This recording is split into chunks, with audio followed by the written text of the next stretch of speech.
2. We are live. Hey, season 3. We are back. I like this, too. I like this. We bringing it. Bringing it. It's that raw, man. That's what we do over here.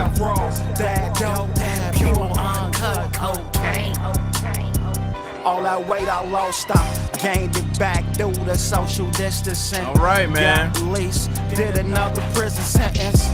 So many days that I spent repenting, cause things not going the way I envisioned. Here we go. I'm rapping like me from a different dimension. All right, here we go. Particular bitches. You were struggling vicious, wishing that you hit me. All right. You call that other nigga your baby daddy. What? That's Gino Pacino with Raw, man. He is opening up season 3 for us. Oh, no, the name of the song is Pure.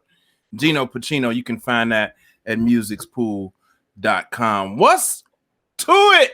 Eric McLeod, what's happening, man? What is going on, Big Stu? We made it to season 3. Season 3, can you believe it? Season 3 of the Money, Sex, Gen X podcast. We are opening up 2021 with a gigantic bang. Wow. How are you doing, sir? I am well, man. I continue to push through. Glad to be here. 2020 is a wrap. Okay, here we are. We're here. All right, so I am well. How are you, sir? How are you doing? I'm doing good, man. I'm glad to be here. 2021 to blast this thing off. So congratulations to us both for making it to season 3. Yeah, man. Yeah. Come on back with that intro, man. Yeah, let's do it. Bring it back.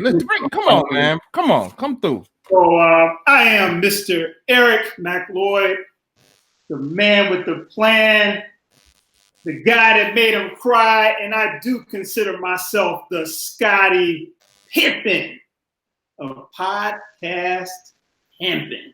Indeed. Let me get you right. Take your time. You are the Scottie Pippen. This is you right here, ain't it? Ain't that you? That's me. All right, that's you. So Indeed. If I'm Scottie Pippen, man, my co-host here is absolutely Rasheed Wallace. Wow. Rasheed is one of my favorite NBA players. You're the Rasheed Wallace of the podcast situation. You are a music mogul in the making with your company Music Spool, and you are absolutely a titan of team tech with your company Genius Lab. Indeed. And the man I'm talking about is Mr. Big Stu. Hey, bo. We are back. I'm here in the center. I'm holding it down. For you, man. I got your back. I got your back, man. Yeah. So I'm gonna ask this question, and some people, we got a couple of feedbacks on our intros, but we like to do this, so we're gonna do it. How have you been since October 25th when we wrapped season 2? I'm better, man. I'm better. I hear a lot of people talk about how 2020 was a tough year, and I work really hard to mind my words. So I'm conscious not to speak certain words, but 2020 was challenging, and since season 2, the end of season 2, between then and now, I'm a better man. I'm stronger, and I'm more focused. Okay, that's how I am, and I know I'm strong because I made it through the end of 2020. How about you? Salute to that. Yeah, man. I mean, every year it's a lot of reflection at the end of the year. I did a lot of reflecting, trying to gain some more knowledge of self, knowledge of business, knowledge of family. And yeah, I feel stronger. I feel good. Yeah. Going into 2021, I feel really good. I feel good about what we're doing here. Yeah, we got a good season on deck, man. A great season planned for the folks, man. Yeah, man. We got some good topics, and thank you everybody out there who texted us and emailed us feedback. We got a lot of great feedback on the first 2 seasons. Yeah. Let's make sure that we let the folks know something that we have now that we did not have before is we have a dedicated website. We do. So not only can you catch season 1 and season 2, but you can also cop you some merch at moneysexgenxpodcast.com. Yes, you can. Yes, you can. I'm actually rocking a joint. I'm rocking a long sleeve from. We got jackets and hoodies and socks and mugs and everything, man. And those hoodies are my favorite. You know, when you all go to the site, you'll see there's a lot of different flavors you can get those hoodies in. Right. Red, black, green, blue, all of these nice colors. So I think they even got pink. We got pink up there and all of that, man. Yeah, there's some nice flavors on the hoodies. So I can't wait to get the additional ones that I ordered in so I can rock them. But yeah, go to the site, moneysexgenxpodcast.com. Like Big Stu said, you will find all of the previous episodes. And I know some people like to listen to the show on audio. So we got all the major audio platforms. Some people want to see the video. You can see the videos right there. And you can feel free to leave us a review of the show also there.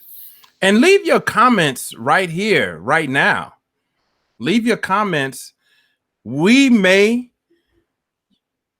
showcase it here on the screen. So leave your comments and visit our website. Sign up, moneysexgenxpodcast.com. Yes. All right. Bridget Scarborough says, great. Congrats on your development. Absolutely. We appreciate that. Nice. So we are going to have an interesting conversation today. This is something that I've been looking forward to talking about for quite some time. And that is this poverty conversation. Oh. What is this about this poverty conversation? So this poverty conversation, one of the key words that's in this title to the show is the word still. Yeah. Right. That was very strategic on our part. And the reason why is because this conversation is more of a middle class conversation, upper middle class conversation, right? That's the context which we wanted to have this conversation in. We got a new person, Rageb Tabez. Welcome to the show.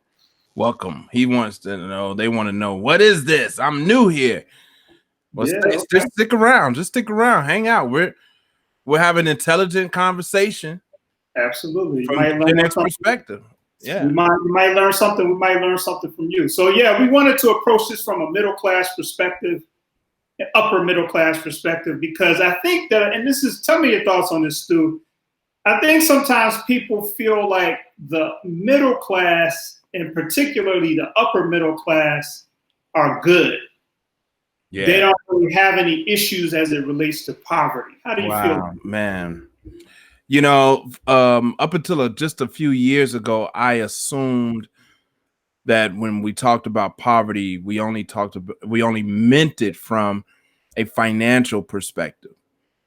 And so to hear you say that just because you're a middle class, upper middle class, or even uber class, that poverty, you don't have a poverty mindset, like money solves all problems. But I don't believe that. I think it extends well beyond cash, the conversation of cash. I think you can have a poverty mindset in so many other areas that transcend cash. Couldn't agree more. I put something up on Facebook that was I felt this one when I found it, but it said, it was a quote that said, failing to reach one's full capacity as a human being is also poverty. Wow. So how do you approach still having a poverty mindset? From what does that mean to you? Well, before we dive into that, I want to go into our actual factuals real quick, right? So I'm gonna say what it means to me, but then I'm gonna also start out with giving the classic definitions of poverty. And I'm gonna read this. So they say that this is something that I found. It said generational poverty is defined as a family having lived in poverty for at least 2 generations. It says a person can, or a family can, experience situational poverty when their income and support is decreased to a specific change, due to a specific change like losing a job, divorce, death, etc. And then I also saw a definition that said that it is the state of being inferior in quality or insufficient in amount, like having the poverty of imagination, for example. So, sort of an inferior sort of state of being. In terms of when we look at income, the research that I did, it says that the middle class, since we're doing it in this context, is defined in Illinois as a 2-person family whose income ranges between $47,000 per year to $140,000 per year. That's middle class? In Illinois. In Illinois. 47K to $140,000. $47K to $140K. Yep, is Okay. middle class. Middle class. For a 2-person family now. Now, anything above 140, you go into the upper middle class category. Okay. Now, I'm going to do the 3-person family. In Illinois, 3-person family is defined as middle class with incomes between $54,000 per year up to $162,000 per year. 3-people family in Illinois. That is the middle class definition. So anything over 162 in Illinois will be defined as upper middle class. Upper middle class. So you're saying if it's 2 adults or 2 people in the house, and they make 47 to 140K, they're middle class. If it's 3, then it's like 54K to 162K. That's right. You're That's right. middle class. That's But right. I know a lot of folks then who are middle class but are poor.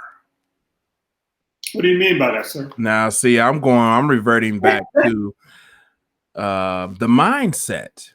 Okay. You would think that they are in poverty, living paycheck to paycheck,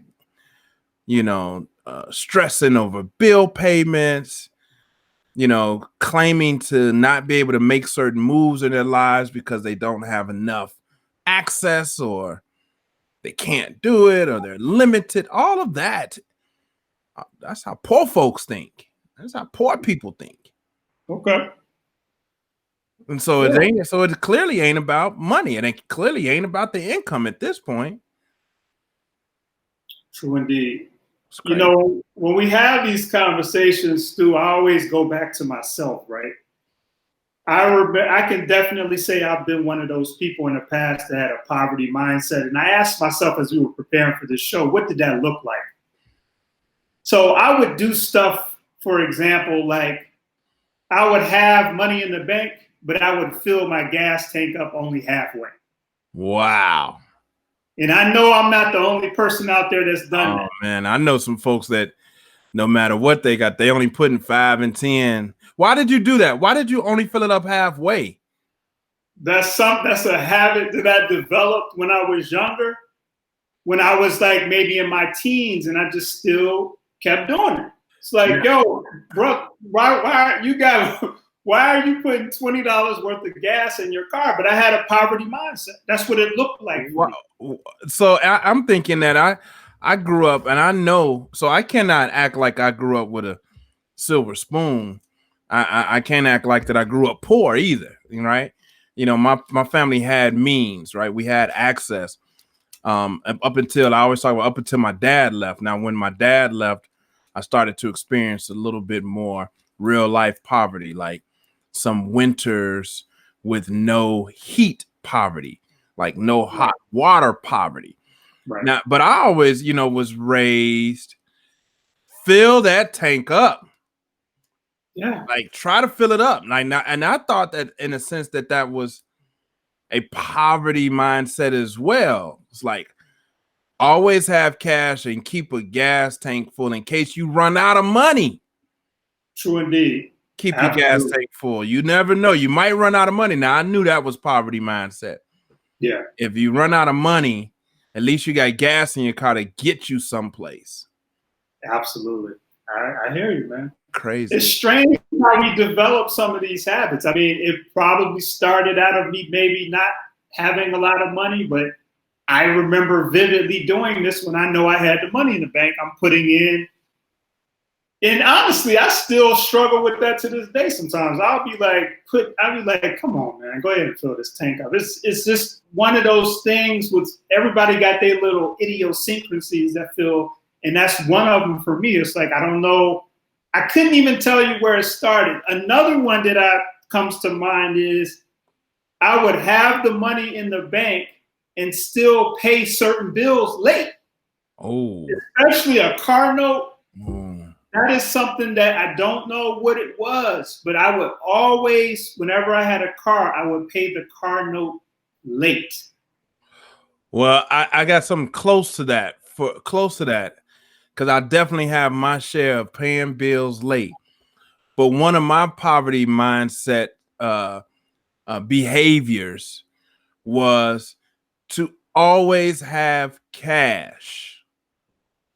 Like, even if it meant at the expense of not paying a bill. Okay, I got you. That's terrible. Yeah. Keep cash. Now, thanks to I worked with this guy. He owns this company called Hubris Global Wealth Management. I worked with him for a little over a year. Okay. And he really, really helped me get past that, because now I'm in a place. Well, I had to get to a place of being comfortable with having all the bills paid, and money and food in the refrigerator, even if it meant I had $8 in the bank. Like, I had to get comfortable with having all the bills paid when that wasn't my norm. My norm was, keep cash. That's a poor man's mindset. So let me go on record right now. When I say poverty mindset, I'm saying a poor man's mindset. You just thinking poor man's mindset. Poor man's mindset. I thought about what am I really saying? So I used to live in the South when I was younger. I've lived in a lot of different cities, but when I was very young, we lived in a deep, deep South. And they had this saying, they would refer to a person who was very skinny as being po. You po. So they would be like, Eric, you po as hell. Dang, because you ain't got no meat on you. I was super, you think I'm thin now? I was super thin. So they'd be like, and not just me, any skinny person, they'd be like, you po as hell, po as hell. Dang. And so I always, that comment always stuck with me, because it's like, your mindset could be po as hell, right? You need to get some meat on it. You need to work out. You need to do whatever you need to do, some push-ups, whether it be mental push-ups to get some meat so you're not po as hell, right? Now, we always talk about being poor in terms of physical, the physical, like, how much money somebody has. But as I was thinking about the show this week, that came back to me. That concept of being po as hell. Wow. And so when I think about poverty, I think about an unwillingness to do the work mentally to get some meat on you. Unwillingness, because like I do, if you're thin physically, right, you could do something to get some meat on your bones, right? You might not ever be looking like LeBron or Arnold Schwarzenegger or something like that, but you can do something to get some meat on those bones. But it's going to take what? Discipline. Work out, yeah. It's going to take maybe getting some knowledge from some other people about what exercises you need to do that's going to give you results, et cetera, et cetera. How you feel about that? Man, I feel enlightened as we do on this show by that. I think that's very, very insightful. And I also think that that's super interesting, because I've also come to learn that many times when we as people, as individuals, when we give our comments, it clearly is about where we are, not necessarily about what we're commenting on.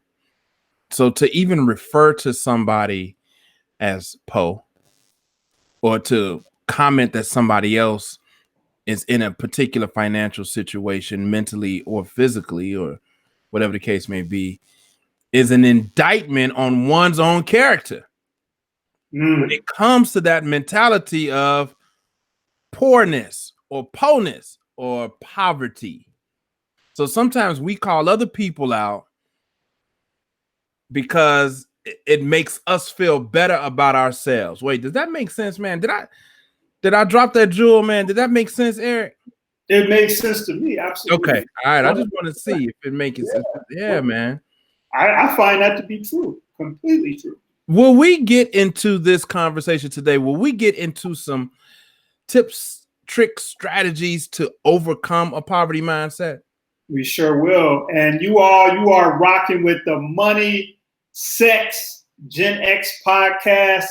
You are in season 3 with me, Mr. Eric McLeod, and my co-host here, Big Stu. We are talking poverty mindsets today, and we're trying to get past the typical conversations that you hear about poverty. We're trying to push the envelope. Yeah. So if you are in those comments, Bridget, Ragheb, whoever's out there, let us know how you define poverty. Yeah. I also will be interested to know, what have you done in your life that suggested that you are still in a poverty mindset? But yes, Big Stu, we're going to get into some tips and drop some jewels in that area. Okay. Now, let me ask you this. I want to get into this. So I like to talk about people who have high salaries, because I feel like they get overlooked. What I consider a high salary personally is someone who makes about $150,000 a year or more, regardless, most people have 2 or 3 kids or whatever, but somebody who makes upwards $150,000 or more a year. Okay. Have you personally witnessed a lot of those people in your circle that you felt like had a poverty mindset, even though they had a quote unquote high income? And what did that look like? Yeah. So let me, again, and recognizing my own potential self-indictment, having this conversation, I may have to indict myself a little. But let me tell you, I had a couple of I've known a couple of people to play professional sports. I've personally known quite a few guys in the NBA, and I've known a handful of guys to play in the NFL. And I have heard firsthand stories of cats in the NBA locker room. First of all, I didn't know this at the time. I learned this, that during the season, the NBA players at the time, they were getting paid every 2 weeks. Okay. They do not get paid in the offseason. I didn't know that at the time. And I'm talking, this is mid-90s, and I'm learning about what I'm about to share with you right now. So I didn't know that they got paid every 2 weeks, paychecks. But I have heard a story on multiple occasions of some guys being in the locker room like, hey, bro, Eric, let me hold 50,000 till we get till our next paycheck, till we get paid, bro. Yep. I gotta go do something for my mom. I'm low. Now, hold up. Now, you talking about somebody whose bi-weekly paycheck is $250,000. Right. I'm talking a low end. I'm not talking about the superstar player of the team. I'm talking about somebody regular. You probably know this now. I don't want to say any names, but have gone to other players and say, man, let me borrow 50,000. Let me get 100,000 till we get paid. Yeah. And that's what that looks like as a high earner. Right. I've also been in situations where I've seen rappers, blow through $100K in a month. No doubt. and literally be like, bro, you know, to me, can I get $100? Let me get $100. True indeed. Yeah. It's happening. It's happened to me. What? Let's go to. We got a comment. Got a few comments. All right. I do the try and keep cash thing to this day. Didn't realize it was a scarcity thing until you said so. Absolutely, it is. Absolutely, it is. Shout out. Thanks for being transparent, Mark. It absolutely, and that wasn't the right term. Scarcity, acting like you're gonna run out. It's gonna leave you or something. No. Right. And then my man Stedman says, I personally don't feel like I have a poverty mindset, but it can be challenged. I know and feel that I've started to apply knowledge that will transgress me and my family from the whole ideal of living from check to check. This to me is an indicator that I am not within the mindset of impoverished mentality. That's brother Stedman sharing that as well. Stedman, thank you for that comment. Yeah, no doubt. I mean, I feel that, I wonder if being in a poverty mindset is something that maybe when I was in a poverty mindset, I wonder if I would have admitted to it. But are you still, before you go there, do you still have poverty mindset ways? Do you still kind of operate in them with that mindset at times, even if it shows up on occasion? Do you still operate like that? Yeah, I do. Okay. I fight them, right? So it's like, yeah. I could sit here and be like, nah, I don't have a poverty mindset. But when you grew up with a poverty mindset, come on, man, you're gonna always be battling that. It's like if you had some kind of substance abuse addiction, you might kick it and move on and have a very fruitful life, but you're always going to battle that. So I grew up, and I talked about this in previous seasons, we grew up with this, you look good at all costs. No matter what. So like yesterday, I went to the mall. I went to the Lowe's store. We grew up wearing a lot of polo. If I go into a polo store to this day, I had to fight myself yesterday not to purchase items that I knew I did not need. Wow. I mean, like picking items up, walking to the register, putting them back. Damn. Going in the dressing room, trying something on, and just sitting there like trying to convince myself of why I needed something that I know I did not need. And having to walk back out and put it back on the rack. Now let me ask you, let me push you here a little bit. So you're telling me one of your favorite brands, Ralph Lauren. We know that this is Big Low over here. We got Big Low next to me. Big Low is in the store. You can afford the merchandise. You can afford it. But you're trying to talk yourself out of it because purchasing it succumbs to your poverty mindset. Is that what you're telling me? Yes. No question. Wow. Because I don't need it. Oh, look at that. So buying products and services that you don't absolutely need is part of the poverty mindset. For me. Shit, not just for you. Not just for you. I don't want to be judgmental here and say, well, this is what poverty is for every. I'm just talking about for Eric, because remember, we talked about in the beginning, part of this poverty mindset is like not reaching your full capability as a human being. So if I know and understand what a better use of this money is and decide to do the opposite of that, for me, that is definitely still acting within a poverty mindset. Because it's like, yo, if you want to get some, why not go get another share of Ralph Lauren stock? Wow. If you love the brand so much, why do you have to be a walking billboard? Why not actually get something out of the deal that can appreciate over time for yourself and your family? And so I know and understand that. The next person might not understand that. That is a huge one, because I know, and I want to hear more about Angela Hampton is saying it's a feeling of guilt. I want to know specifically what she's saying is a feeling of guilt. And I know this too. Betty Nelson is saying I do that too. Need versus want. So I knew growing up a lot of times that I spent a lot of time, particularly from that time period when I'm talking about no heat, no hot water time period in my life. When I'm in high school, I spent a lot of money trying not to look poor. Okay. Yeah. And so that's where some of that name brand stuff came from, or, you know, the sneaker addiction came from, because I didn't want people to see me and see lack.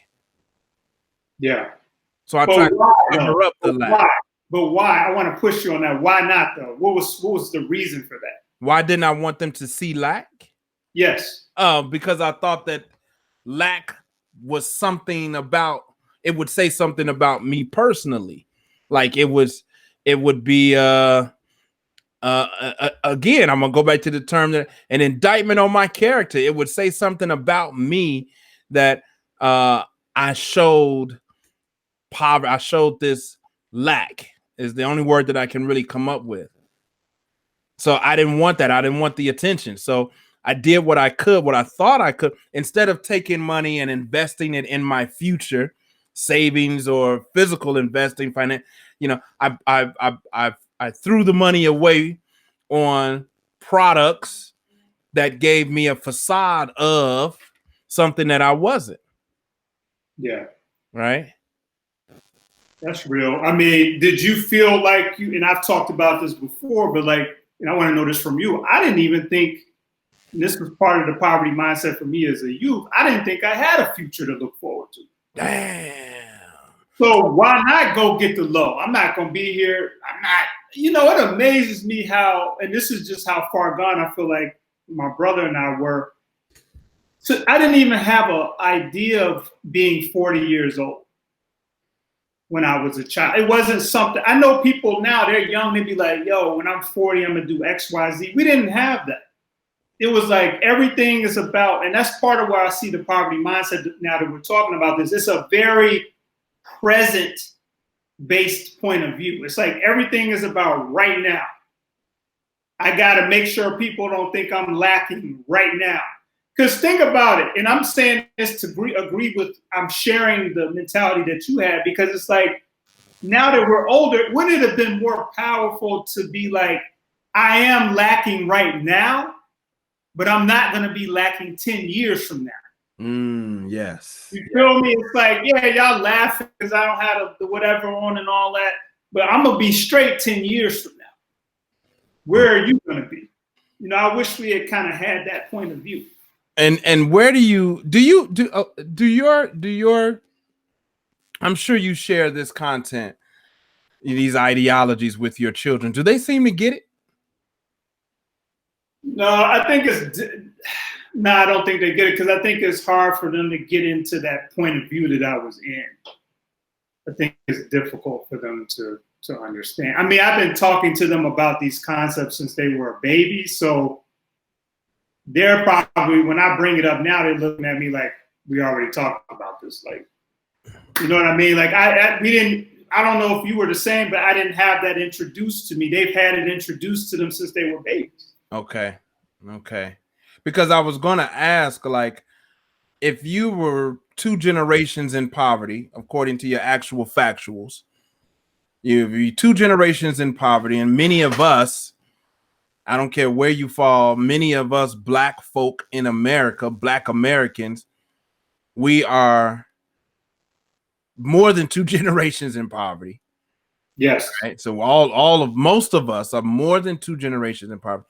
How do you get out of the poverty mindset? How do you change that mindset? And Angela, I showed this a little bit earlier. Angela came back to, she said, debating that purchase when you know you need it and can afford it. Or I wonder if she said when you know you need it. I wonder if she meant you know you don't need it and can afford it. When you know you don't need it and can't afford it. I don't want to put words in her mouth, but she had to tell me if that's what she meant. So I understand that feeling of guilt when you can't afford it and you're trying to decide whether or not you're going to purchase something. Thank you for clearing that up. And so that's interesting. But how do you get out of, look, man, we're Gen Xers, bro. We're not in middle school having this conversation. We're Right. clearly in our 40s. Clearly in our 40s, still figuring this out. So how do you break it? How do you break the poverty mindset? That's a good question. I think it looks different for everybody. I think the first step for me is just making sure that I understood what that looked like for me. I had to really break myself down and be like, yo, you're a clown. Like you're operating as sort of like a clown or a person who doesn't feel like they have a future. Are you ready to stop? Like I think part of it is having those real hardcore conversations with yourself and being like, you need to really think about your ways and actions and how you want to proceed. Because there's been times where I had that conversation with myself and I'm like, nah, I still want to proceed how I'm proceeding. And that's fine. That's honest, right? I'm going to still go look good. I'm going to still go get the whips and all that. That's what I want to do. I'm not ready to stop yet. So I think first you have to be ready for something different. Is it a thing of, do you ever get this feeling? So I listen to like Dave Ramsey and I listen to, I forget the sister's name. It's just not a sister. The white girl that's always, oh my God, somebody tell me her name. She's always talking about money. And then Robert Kiyosaki. Was it Susie Orman? Yeah. Yeah, Susie Orman, Dave Ramsey, Robert Kiyosaki. Oh, I love Robert Kiyosaki. Dave Ramsey and Susie Orman, when I hear them talk about saving, right, or becoming wealthy, it always feels like they're talking about denying myself some pleasure. Like Susie Orman will say, like, bro, if you don't have, 5 years of retirement of your annual income, you don't deserve you shouldn't be going on vacation.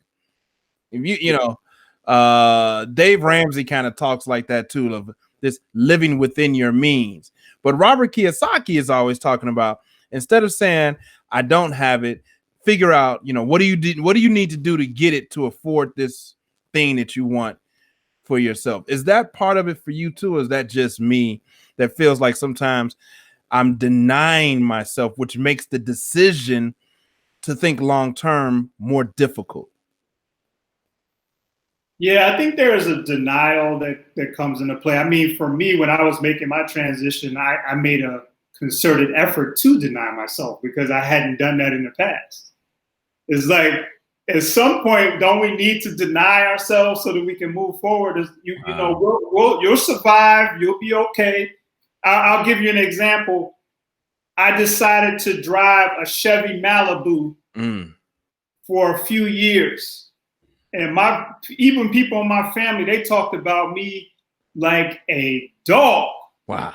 You hear me? And anybody who knows me, I bring this up all the time because it's something that was very significant for me. But I knew why I was doing it, right? I felt empowered because I'm like, I can get another whip like I normally would have, but I'm not doing that this time. I want you all to run your mouth, talk trash and all that. And I actually am saving more money by having a conservative vehicle, right? Mm-hmm. But that was a process of breaking me down too, because my ego was hurt. It's like they're saying this and it hurt me. It did bother me, but I needed to go through that love, hella right process to come out right and exact. Because think about it, like what you were saying when you were a kid, and we all went through this. You're trying your best for nobody to say nothing about you. Yeah. Stu is always fresh. She always got money, and all. We're trying to avoid the opposite of that. Stu is broke. Stu's look busted. Stu don't have this. Stu don't have. So what I did is I threw myself into the fire of being talked about, and now I could care less. Even though initially, keeping it a buck, I was very, very sensitive, but now that made me a stronger businessman. It made me have a stronger wealth mindset. Now, I like this question. I want to get this question that Mark Sanders put in. He said, when is it okay to buy what you don't need guilt-free? I want to talk about that. How would you answer that question, Steve? When is it okay to buy what you don't need guilt free? That is a great question. So I've got to pay attention to your son gave us, like all that dead space in our conversations. I'll be thinking, so try to think faster. Try to think faster. Right. So when is it okay to buy what you don't need guilt free? I think it's always okay. Look, at the end of the day, I think, Mark, this is a great question. It's always okay when you're okay with it. But if you got a problem with it, it's a problem. Period. Right. But then it also goes up against, like, not goes against, but measures up against what's your financial goal. Right. What are your financial goals? I came up with a concept that I have yet to live up to consistently. I live up to it partially, not consistently. And it's the 3 times money rule. And the 3 times money rule says, I think I may have shared this with you, Eric. The 3 times money rule says you don't buy anything for yourself unless once you complete the purchase, you have 3 times that purchase amount left in the bank. So if you want $1,000 bed, you don't buy the bed unless after you've made that purchase, you've got $3,000 left in the bank or left in that account. That's, and ideally my mine gets to 5x the purchase. So if it's a candy bar, if you got little money, if it's big money, if you got a boat, it's a vacation. After you pay for this $2,500 vacation, will you have $7,500 left? So I think that's, for me, that becomes the guilt-free moment, guilt-free purchases for me. I'm the guy that when I go on vacation, Eric, good about, I don't want to be counting money. I want that guilt-free experience, but that does come from, I think, Mark, a sense of planning. Eric, I don't know how you would answer this question. How would you answer that question? I would answer that question 2 different ways. So the first way I would say is, here's how I approach buying stuff I don't need. I will have an asset that pays for what it is I want to buy. Okay. Here you go. Yeah. Next week's topic a little bit. You're getting into next week's topic a little bit. Okay. So that goes into having some kind of asset that produces income, right? That way I can justify it better because I'm not using the money that I already had put up. I'm using something that I purchased as an asset that's generating my ability to buy a car, a boat, a shirt, whatever it is. I can justify that because this is sort of extra money that I'm using something to generate money to purchase. Okay. The other way I would use is, this is more of the technical way. You want to have an emergency fund set up. I mean, all of the big financial gurus always say this stuff, and I think they go too far sometimes, but I do agree with this. I do think it's good. Say your monthly expenses are $400 a month. You might be still in school or whatever. Do whatever you have to do to get $2,400 in the bank, and then maintain that. Anything else is extra. When you get to $3,000, go buy you a low shirt. Go buy whatever you want to buy, but you don't need to feel guilty because you got your emergency fund intact. Now you can go buy whatever else you want. There's no guilt because that's taken care of. That's important, man, because you brought up something earlier about, you said when you were driving to Malibu, your ego initially was hurt. Absolutely. When they were talking about it. So I think pride, and I've been preaching this for the last couple of months, your pride and ego have a lot to do with these decisions as well. And so when Mark asks about when is it okay, Angela actually brings up a good point here. Angela says, when you can afford it and you're not skipping another bill to make that purchase, that's a good. And then even Stedman chimes in and says, you have to make an effort to deny yourself for a greater cause. And that's the part that I want to get to, because sometimes what has happened with me is I get a little cushion, and then I sometimes lose control. It's like, oh, I got this cushion. I got a cushion. I don't have to I don't have to check the tag. I don't have to. We got it. And then sometimes you look up, and that ego has gotten in the way, and now the cushion is gone. right? And so this poverty mindset really is something that we got to make up mentally to have our own like kill switch. Yeah. Like when it's like, you know, it's got to be that important. It's got to be that important to you. It's got to be that important to you. Absolutely. It's just otherwise we will make up all kinds of stuff to make ourselves feel good and easily. All kinds of right. I almost did that yesterday. So it can happen at any point. It was like, come on, man. But I want to get to these a couple of comments that Betty made, Betty Nelson. She said, I do that too, need versus want. Oh, yeah, we looked at that one. Get this one right here from Betty. And then she says, I used to never look at the price tag of what I purchased. I had to learn to stop doing this. Even if I could afford the items, that habit had to be broken. Now I know exactly what I'm willing to spend and budget for play money. Budget. True indeed. And I'm a witness to that. She's definitely, I remember being with Betty, we would be in New York, and she would go in the store and see something and just snatch it down. You know, go in the dressing room, start putting on shoes and all that. And I'm looking like, how much is that? You know, how much is that bag or that shoe? She already at the register. Yeah. Waiting for them to tell her, like, you know, it's $500 or whatever it is. I've seen her do that. And I also have bear witness to her now.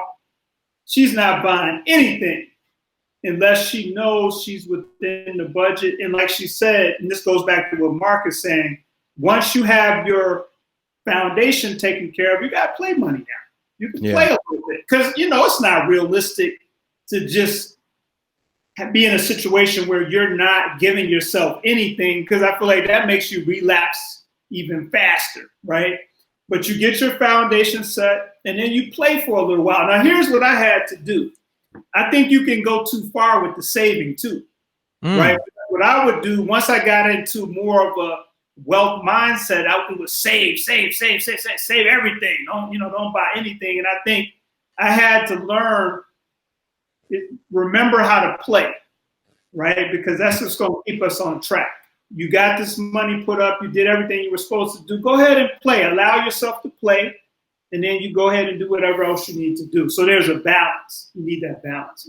Now, I've been called out a couple of times by somebody very, very close to me. And you would know a little bit about this, Eric, because you and I have worked very closely on a couple of things. But falling back into those financial traps, if you will. I've been called, I was called out once for being comfortable in my, dysfunction. Let's call it what it is. Then that financial dysfunction, being comfortable in that finance, because, if that's how you were known to, that's how you were raised, and that's became your norm. You can talk about not wanting to be broke and not wanting to be without, but then if you're always there, then you must be comfortable in that situation. And I'm saying there's no way in hell I'm comfortable being here. It's just taking me some time to get out of it. The poverty mindset.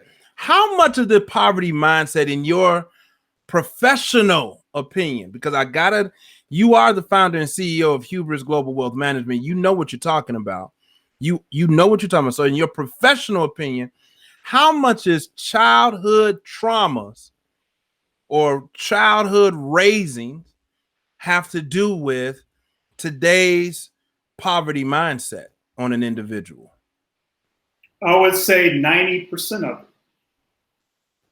90% of it is based on childhood traumas, childhood behaviors, and childhood standards, honestly. I had to say that to myself. I'm like, you are 30 years old living by a 20-year-old man's standard. So our standards. But I feel like, from my professional opinion, I've sat down with hundreds of people and looked at their financial situation. The biggest factor is not even, to me, though, even though that's the genesis of it, the biggest factor of why people stay there, though, to me, is the unwillingness to forget about all of that. So what the unwillingness? So some people want to go back and dig up dig up the old to get to the root. You're suggesting, in your personal opinion, your professional opinion, you're suggesting forget all of that. Forget all of that, because the people that I've worked with that have been less successful are the people who keep talking about it over and over and over. They let it define them. The people who do better are the people who like, okay, I acknowledge that. I'm going to pause on even thinking about any of that stuff. And is it going to happen overnight? No. But when you continue to talk about it over and over, you're still in a poverty mindset right in that moment. They'll say stuff like, I don't do well with money, and I know I'm gonna mess this money up. And it's like you are still trapped in that mindset from 20 years ago because you're still talking. You have to, and I know this stuff sounds kind of corny, but like how people have these daily affirmations.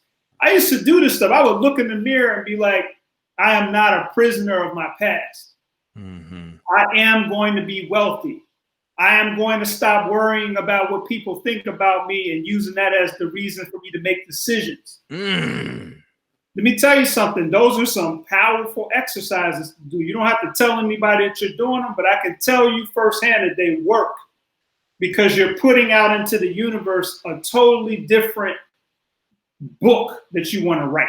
This is a whole new book. That book is closed. You already read that book. We're doing a new book now, writing a whole new book, new chapters, new plot lines, new storylines, and new characters. Ooh, come on. You just dropped some major jewels on that one. This is real.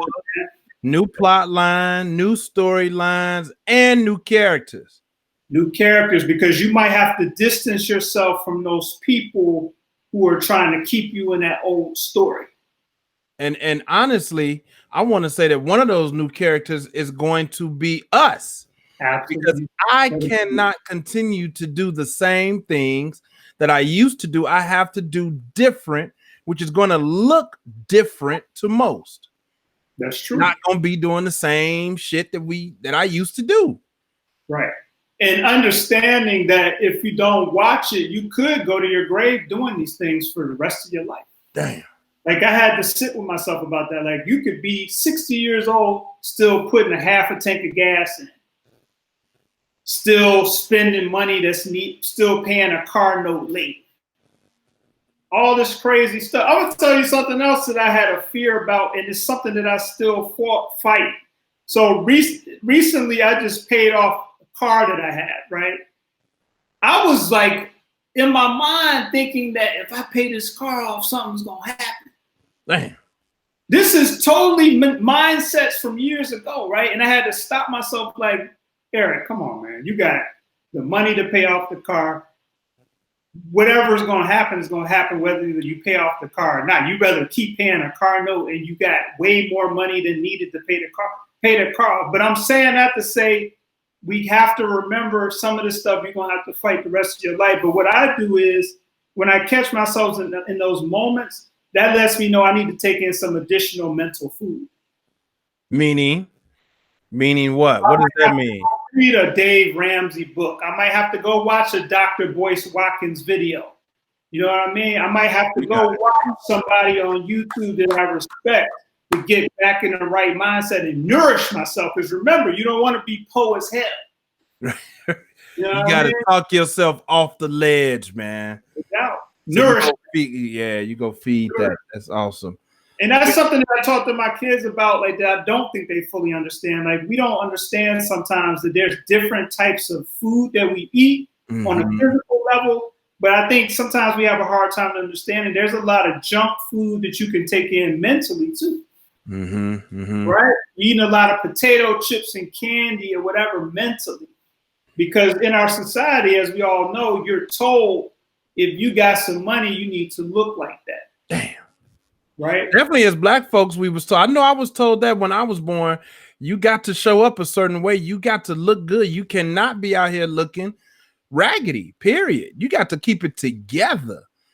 Super important. I don't think I'm going to let that part go. I really tried to let that part go. Not care so much about my appearance, but I care. And I'm probably ain't going to let that one go. But you know what? I want to ask you about that. I want to push you on a little bit. So, is there a difference between caring and trying to appease your audience. So why do we say, push a little further too, because I've been there. So is there a reason why we think that presenting ourselves and being clean and combing your hair and looking presentable is the same as going out buying thousands of dollars worth of clothes and putting them on and going outside? No, so okay. Just look presentable. Initially you had me, but then you changed it up a little bit. So one, forget the name brand. I recommend, and I will tell all of my children and anybody that comes before me, do your best to look your best with what you have. I don't care about name brand, but be clean, be kept, right? Clearly, be clean, be kept. So that's right there. Is there? I don't necessarily see it the same way. Now I think you can overdo it. You know, I may have overdone it this morning, knowing that I'm coming to the home office studio / TV room / changing room to do this show today, right? And I still put on cologne, right? Like, who cares, right? I'm not going anywhere. But I did that because it made me feel good about me, right? So, but that may be going a little bit too far. I don't necessarily see it the same as spending thousands of dollars on clothes, but I think there's a philosophy about just be clean, be kept, be well kept. I've never been a trendy fashion dude for that reason. I am a classic dude. And honestly, if you pay attention close enough, I've had clothes in my closet I've had for years because they do not go out of style. They do not run with the trends. All right. So that's been part of it too. And I think that's actually not part of a poverty mindset. I could be wrong. Anybody can challenge me on it. But I think that's part of that's just how you're supposed to roll. You should be clean and kept and you shouldn't be out here just looking raggedy. Okay. Well, that's something to think about. I think what I was trying to get to is we can be presentable without spending thousands of dollars. I think so. Yeah. So that's what it ain't got nothing to do with the clothes. Be just take it. And then even to the point of the guys, I got over the guys with the haircuts like Jimmy Butler, looking like Bill Cosby and Sidney Poitier from Uptown Saturday Night Live. You know, I'm even past that. Even that can have a sense of keptness. You know what I mean? So just be kept, be clean. You don't have to be fat, up to date with styles. You can just work with what you got, keep it together, and you'll be all right. Yeah, one thing I think is cool about Chicago, like if we're talking about clothes, like you can get some really nice clothes in Chicago for cheap. Mm-hmm. Maybe are a little patient and look around a little bit. You can still get all the brand name clothes that you want at a really, really low price. And one thing I like about Chicago style, Chicago fashion, is something I learned to help. And this might be part of a poverty mindset. Quite honestly, it's like how to put pieces together. Like, and I guess actually I think it would be because I remember having 2 suits when I was younger, early 20s. And then it was important to, I had 2 suits, 1 pair of shoes, but I had a bunch of shirts.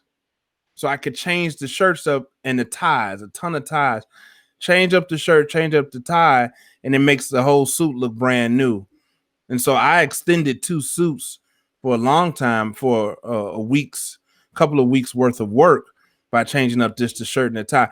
And I know part of that was having a poverty mindset because I didn't have a lot of money to spend on suits. I just didn't. So we had to make do.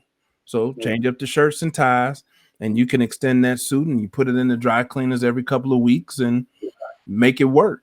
And that speaks to Chicago fashion because we can take a bunch of pieces. We can take plaids and polka dots and put it together in Chicago and make a fashion statement out of it. And some of it may just simply be coming out of a poverty mindset. That's right. That's right. You all are tuned in to season 3. Season 3. Money, Sex, Gen X podcast. We are having a really deep conversation about poverty. We got people chiming in the comments. This is lovely. So we're going to start trying to put a pin in this conversation. So I want to get back to the middle class people that we were originally talking about. And I want to ask you, Big Stu, from your experiences, specifically for the middle class, what are some things that people can do if they've already acknowledged, hey, yeah, I have a poverty mindset and I want to change it? What can they do to get into a different mindset? Well, I think I'm going to take one from something that you've already said, and that's be very, very mindful of what you're feeding yourself. Okay. So read what you believe, whatever financial level you desire to be at in your life. Do what those people do. Read what they read, watch what they watch. Try to have the conversations that they have. So the second suggestion I would make is be that first. Be wealthy first. So get the wealthy mindset first. Don't wait on the money or the job or that contract to start acting or being opposite of poverty, which is healthy and wealthy is the opposite of poverty, healthy and wealthy. So be healthy and wealthy minded now. Okay. And then the third suggestion I would make would be to affirm, as you've already said, affirm yourself. Tell yourself a different story. Retrain that brain. Yes. I'm a huge proponent of manifesting and affirmations, personal affirmations. I'm a money magnet. I'm a magnet for money. Money loves me. I'm a love magnet. I'm a magnet for love. Love loves me. I'm an organized magnet. I'm a magnet for organization. Organization loves me. Those are some of my personal affirmations that I look dead in the mirror, eyeball to eyeball, and affirm daily. It works. It works. Okay. Everybody out there, take notes. Like Stedman said, here we go. Take notes. These are because it's one thing to tell people, oh, you're in a poverty mindset, but the $1 million question is, hey, what can I do? What can I do? What would you suggest to the people, man? I'll tell you a few things that I did. So one, I kept a journal. For some people, even my younger self, that might sound soft. But let me tell you something. It ain't nothing soft about it, man. I've quadrupled my net worth keeping a journal and just being in there saying stuff like, man, I almost, today I bought some sneakers that I didn't need. I'm going to do better next time. And having that journal, the other good thing about that is I can look back 5 years ago and see the progression. Doesn't have to be long, something short, but you're just really trying to get to like, where's your mind at today? What challenges did you have today? What did you do good? What did you do bad? And being able to look back. The second thing is you definitely want to put yourself in a situation where you said this, you want to expose yourself to some new people. Mm-hmm. Now, this doesn't happen. We're in COVID, so you might not be able to go around people, but like there's so many people out here today that have videos on different topics. I talked about this podcast called Earn Into Wealth. Yeah. If you're out there and you're on Instagram or YouTube, Earn Into Wealth is a great example of a podcast where they don't just tell you what you should do. They bring on guests and they talk about specific things like how to lease a car, how to pick a stock. Those videos are pretty short, but you can walk away with some definite jewels that you could use the rest of your life. That's great. Yeah, find that knowledge. Find those people to be around, whether it's digitally or in person. Find those people. Journal and expand your network. What else you got? Yeah, I'm big on the affirmations. We already talked about that. The last thing I would say is if you're trying to get into a wealth mindset, set some goals. Like, and that's one of those things where people always talk about, set some goals, But listen, it's not about doing something to appease other people. These are just personal goals, but you want to know for 2021, what am I actually trying to accomplish? Mm-hmm. It could be something as simple as, hey, this year I want to get some life insurance on me and my wife. Mm-hmm. Only you and your wife know about it. Your wife might not even know, but it gives you a way to say, hey, am I progressing?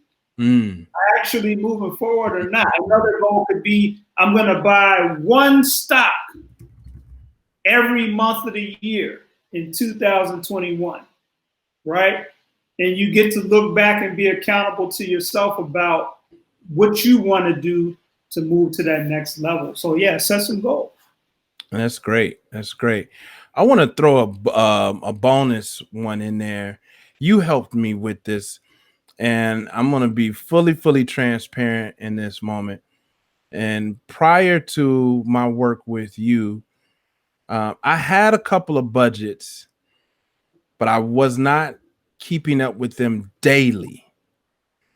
And a couple of times I've worked with doing a budget daily, looking, not just doing a budget, but looking at that budget every single day. Now, I fell off from that the last quarter of 2020, but I've recommitted to being on that budget every day. And I'll tell you now, this is definitely an ego thing, Eric. It's fun for me to sit down and actually look at a budget. You know why? Because I feel like that's what rich people do. I feel like that's what wealthy people do. Yes. And so I have to, again, you don't wait. You get it now. You start the behaviors now. So every day I'm looking at the budget. Because I learned, even though I may not have spent money one day, money is moving. Money is moving in that account, in that bank.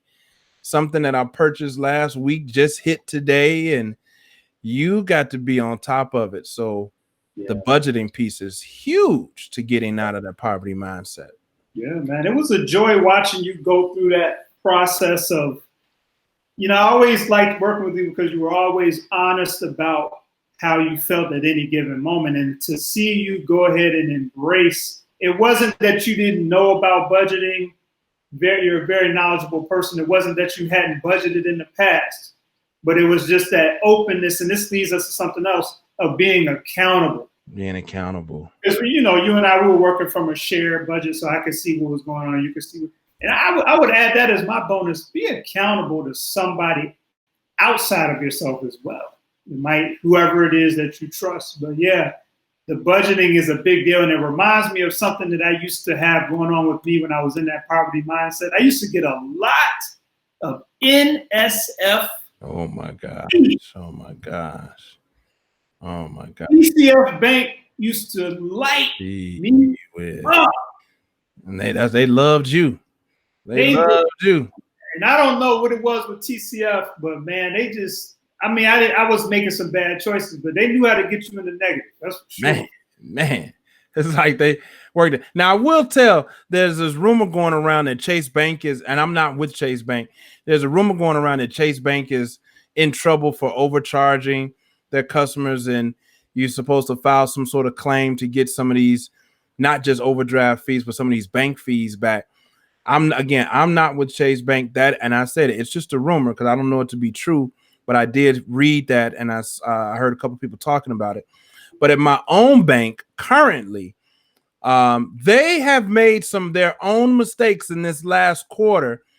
I know it because I've come a long way from where I used to be about this. And I've called my bank on a number of occasions just over the last 3 months of last year. And I've gotten every single bank charge that they attempted to put on me reversed. Every single one. And I say that to say, everybody, do not be afraid to call your bank. Do not be afraid to go in your bank and meet your branch manager. I know my branch manager by name. Okay. Everyone in the bank now knows me by name. And that was something, talk about poverty mindset. I used to be afraid to go into the bank. I just wanted to deal with the ATM because I didn't have to face anyone, as I was sometimes knowingly doing some overdraft stuff on my own. But I decided a part of that to get to know those folks because it addresses the accountability piece. I'm interacting with humans now. Yes. And so my reputation is on the line, and I wanted to be in charge of that. So I started going inside the bank and meeting people. So go get to know your bankers if you don't know who your banker is. Great strategy. And I've had a lot of people that I've dealt with that have confirmed that Betty Nelson says, check your bank account daily. Yes, as part of that daily budgeting. That when they go into the negative, they'll call in and get it reversed. To your point, sometimes just developing a relationship or being willing to get on the phone and say, hey, look, I know I actually am responsible for this NSF. Can you reverse it this time? What I've told, especially, I don't know what all Chase got going on, but Chase specifically, I've had people tell me was really good about reversing things. When you're in the wrong, they'll reverse it. Like, okay, we'll reverse it as a courtesy for you. So don't be afraid to do that. That might be $20 or whatever that you get back into your account just for making a 5-minute phone call. Absolutely. It's your money. It's your money. Yes, sir. What a great conversation, man. So to wrap this up, because we got to go into our characters from corporate segment. If somebody came to you now and said, Big Stu. Wait, is this your burning question? This is my burning question for this week. Thank you for reminding me to properly title it. But if this question is for Big Stu. Big Stu. Wow. Why is the middle class and upper middle class still in a poverty mindset? Wow. My burning question for this week. Wow. It's I'm not even gonna give the answer. The perfect answer is right here. Because we know how to operate in poverty and it's comfortable. And we won't make the change until we get tired. Very that's so I didn't even answer. I alley-ooped it to Angela Hampton. There's the answer. Because it's what we know. It's what we know. What we know. Okay. You didn't expect it to go that simply, did you? I like it. Simple is better. I love it. You answered the question. You know what I mean? I'm gonna just put my 2 cents in there. I'm gonna piggyback off Angela too, because you're not tired. You ain't tired. You okay? You're not tired yet. Yeah, you still want to look good for people or whatever. I don't want to do it like that. Whatever the reason is for you, you're not tired. Maybe you just ain't know. Maybe you just didn't. Maybe you thought you were alone. Maybe you thought you were in this by yourself.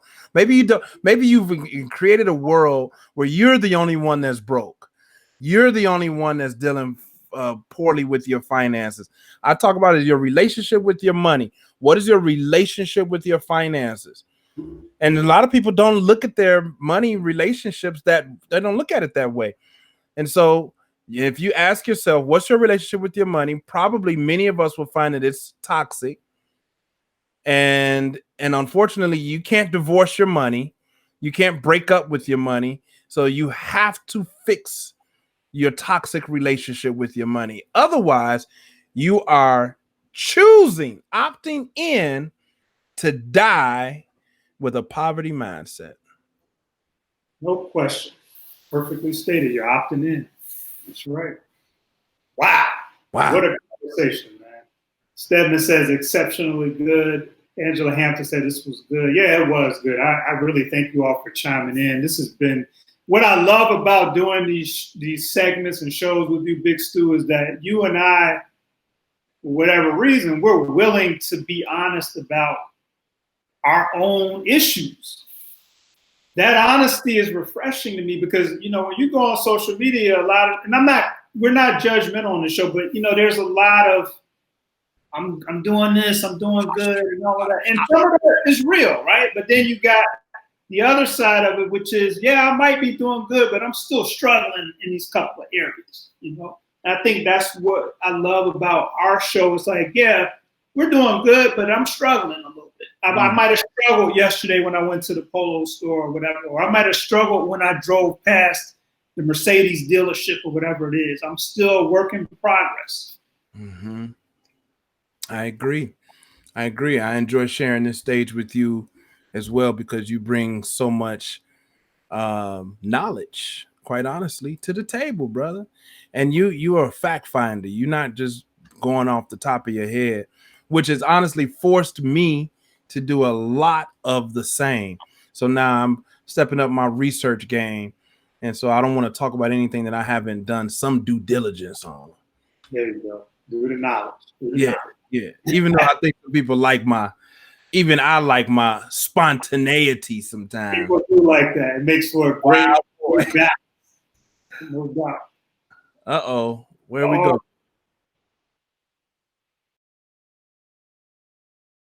Whoa. We back? We back? What happened? I don't know. See, that's what I'm saying. You hear me? Yeah, I can hear you. I can hear you. Let's keep it going. Yeah, let's keep going. All right, so we're going to get into, we're wrapping the show up. We're going to get into our characters from corporate segment. We do have a submission for today. You still there with me?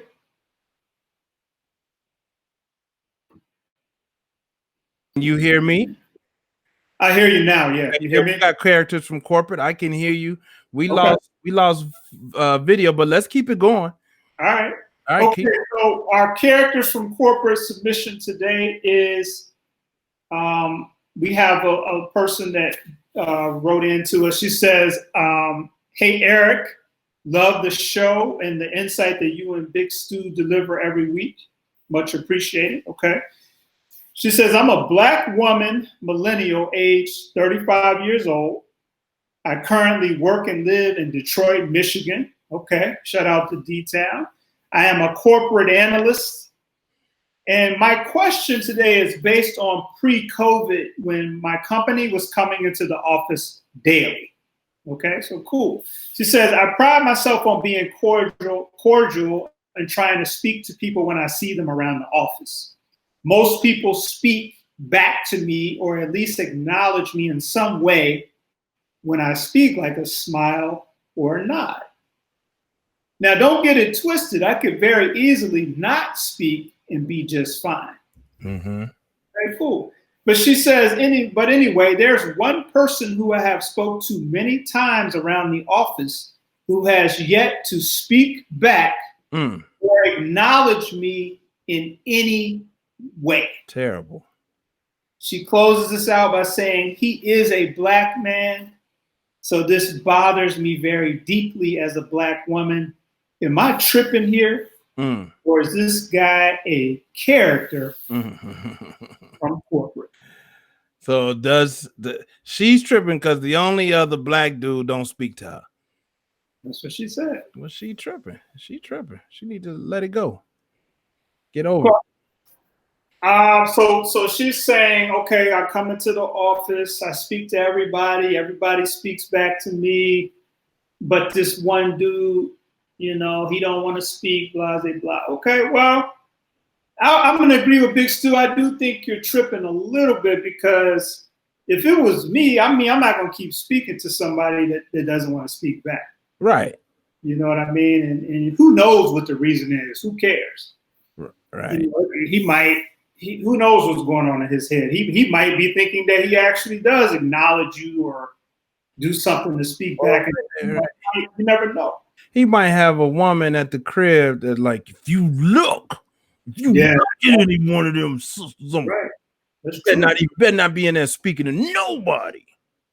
That's true. He just keep to his face. He just, hey, I don't owe you nothing. Just see, we as Black folks got to chill out sometimes. And I'd be on that too. I think you don't have to, you ain't got to speak just because you don't, that's not a thing. You don't know what another person is up to. So no, you don't have to speak. I mean, it's okay. It's okay. You never know what they're going through. It's cool, man. You like you said, you don't know what's going on. I mean, I've personally been in a situation where I decided not to really speak too deeply to certain women because I knew I was attracted to them. You know what I mean? So, and I wasn't trying to go there. So it's really nothing to keep. There's no reason to get too deep into any conversations with them. Mm-hmm. I'm just gonna get myself in trouble. I wouldn't go as far as not to acknowledge them at all, but I would nod or smile or something, and then know in my head it's like keep it moving, right? So it could be that. It could be that simple. Right. Okay. All right. So there we go. Our characters from corporate. She's tripping. She's tripping. You're the character. Yeah, your character. Fall back. You all right. Just relax. Relax. Stay out that man video. You don't know what he got going on. Leave him alone. He cool. And don't take away from his blackness either. Right. Take away from his blackness. Yeah, relax. All right, man. So we had a really good show today. I don't know if you had a pool artist for us to go out on today. Yeah, we're gonna go out on the artist that actually we came in on. Okay. We're gonna go in with our artist of the season, Mr. Gino Pacino. You can hear all of this music on musicspool.com. Music's Pool, Gino Pacino. Gino Pacino Pure. And Eric, let's vibe out to Pure. We heard we'll give him a different one. Well, because we came in on Pure. So let's give him prayer. We're gonna give him prayer. It's Sunday. All right. Here we go. We're gonna give him a little prayer.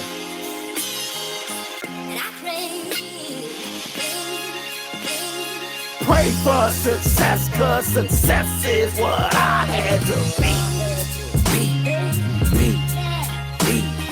Pray for success, cause success is what I had to be. As I grew up, I watched you put that dope in your veins. Hurt, pain, cocaine. You placed before me.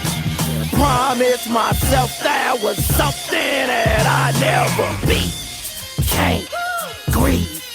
Promise my kids that I will never leave this earth before I leave legacy in your hand.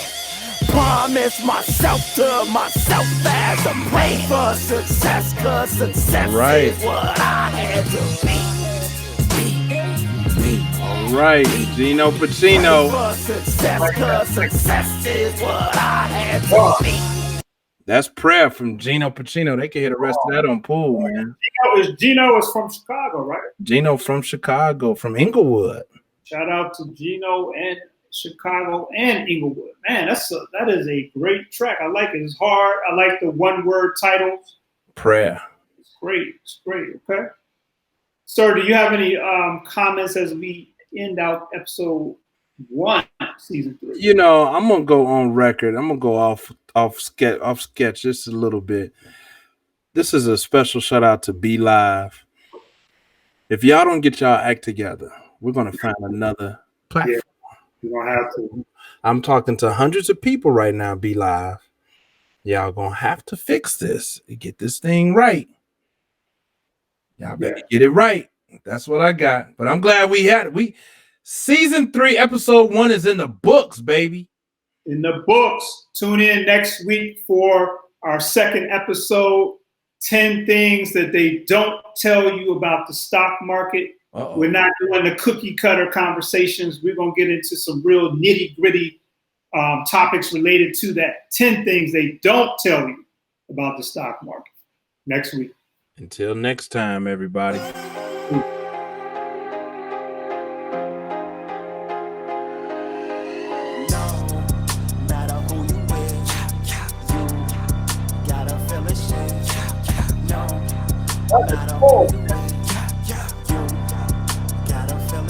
This that raw, that dope, that pure uncut cocaine.